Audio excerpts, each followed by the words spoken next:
দ্বিতীয় দফার ভোট পার হওয়া 24 ঘন্টাও হয়নি, আর এর মধ্যেই বিভিন্ন রাজনৈতিক দলের কর্মীরা গিয়ে হাজির হয়েছে স্ট্রং রুমে। হাহাকার বাঁধিয়েছে। ঝড় বৃষ্টির সুযোগ নিয়ে কেউ বা কারা স্ট্রং রুমে ঢুকে পড়েছে। এই ছবি বাইরে আসতেই চারিদিকে হাল্লা হয়ে গিয়েছে। চারিদিকে দ্রুত উত্তেজনা ছড়িয়ে পড়েছে। রাজ্যের মুখ্যমন্ত্রী থেকে শুরু করে তার দলের তাবড় তাবড় নেতারা, বিরোধী দলের নেতারা সবাই হাজির হয়েছে এই স্ট্রং রুমের দিকে। সবাই গিয়ে এমন অশান্তির সৃষ্টি হয়েছে যে মনে হচ্ছে এক্ষুনি ইভিএম মেশিনের দরজা খুলে স্ট্রং রুমের দরজা ভেঙে ছিঁড়ে খেয়ে নেবে ইভিএম মেশিনগুলো।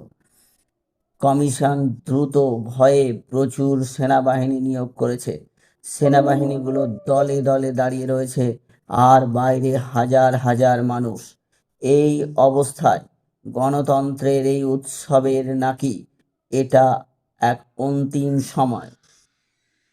আর সমস্ত নেতা কর্মীরা কেউ অপেক্ষা করতে পারছে না মাত্র 48 ঘন্টার। আর 48 ঘন্টা ঠিক মতো পার করতে পারলেই কিন্তু বেরিয়ে আসবে রেজাল্ট। জনগণের রায়, গণদেবতার রায় কি আছে তা জানা যাবে আর 48 ঘন্টার মধ্যেই। বন্ধুরা, অথচ রাজনৈতিক দলের নেতা কর্মীরা তারা যেন ধৈর্য ধরতে পারছেন না। তারা অপেক্ষা করে আছেন তাদের ভাগ্য, তাদের ভাগ্যের যে প্রাণভোমরা তা লুকিয়ে আছে ওই ব্যালট বাক্সগুলোতে। অদ্ভুত এই সিস্টেম। আগে যখন ব্যালট বাক্স ছিল, কাগজের ব্যালট ঢোকানো হতো, অদ্ভুত ঘটনা দেখা গিয়েছে। পঞ্চায়েত ভোটে একাধিকবার দেখেছি ব্যালট চিবিয়ে গিলে খেয়ে নিতে। এবং এই বছর ব্যালট ইউনিট, কন্ট্রোল ইউনিট জমা রয়েছে স্ট্রং রুমে।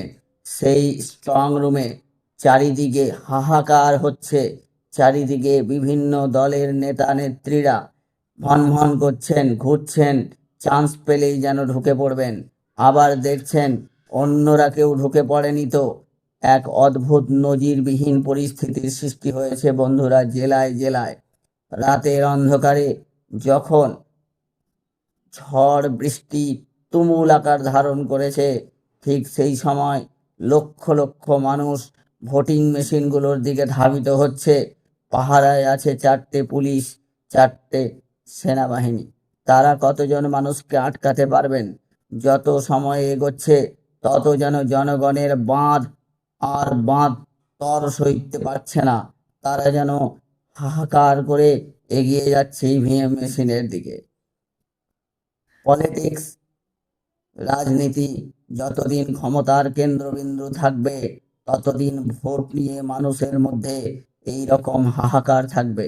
এখন বাংলার মোড়ে মোড়ে, অলিতে গলিতে শুধু একটাই প্রার্থনা, 48 ঘন্টা পার করো, তারপরে পাওয়া যাবে রেজাল্ট, কে বসবে মসনদে।